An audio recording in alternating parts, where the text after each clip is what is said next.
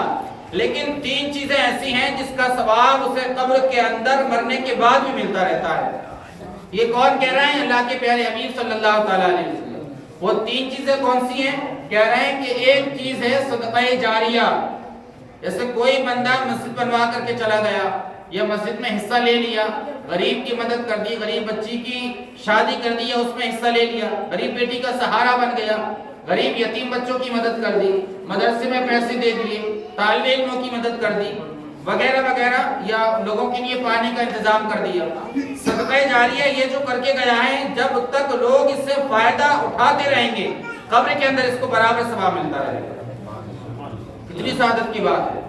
پھر کہہ رہے ہیں آقا کریم صلی اللہ تعالیٰ علیہ وسلم کہ دوسری چیز ہے علم نافع.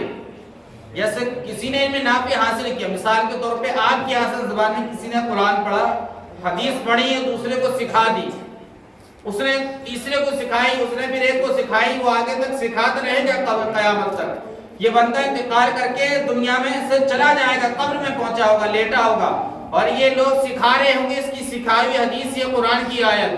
تو جب تک لوگ ایک دوسرے کو سکھاتے رہیں گے اس کو بھی قبر کے اندر برابر ثواب ملتا رہے گا. یہ ہے علم نافع.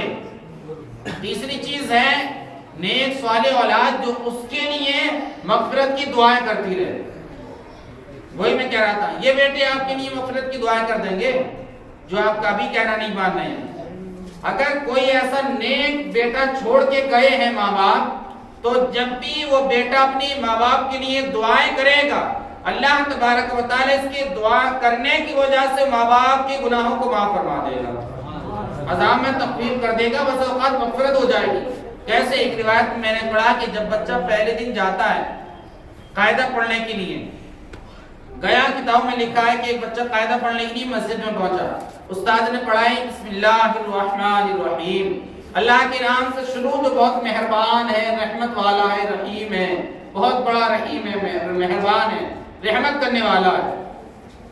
جب اللہ کی بارگاہ میں یہ آواز پہنچی تو رب تبارک و تعالیٰ نے فرشتوں سے کہا ہے فرشتوں گواہ ہو جاؤ، جس کا بیٹا اور جس کے ماں باپ قبر میں لیٹے ہوئے ہیں اور ان کا بیٹا روئے زمین پر بیٹھ کر مجھے رحمان کہہ رہا ہے، مجھے رحیم کہہ رہا ہے، میری عزت کو یہ گوار نہیں ہے کہ اس کے ماں باپ کو عذاب میں مبتلا کر دوں.